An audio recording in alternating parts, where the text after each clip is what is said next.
ating minamahal na Pangulo kasama si Mayor Isko Moreno na magtungo sa rice distribution area para sa pamamahagi ng bigas para sa Maynila.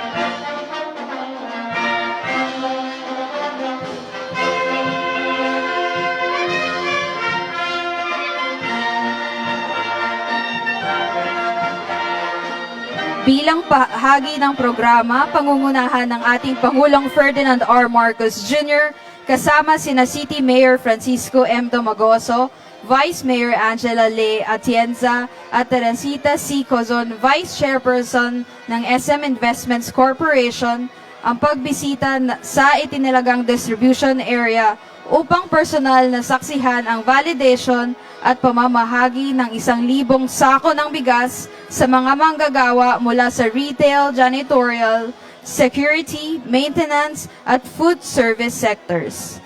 Ang biyayang bigas ay bahagi ng inisyatiba ng administrasyon ni Ferdinand R. Marcos Jr.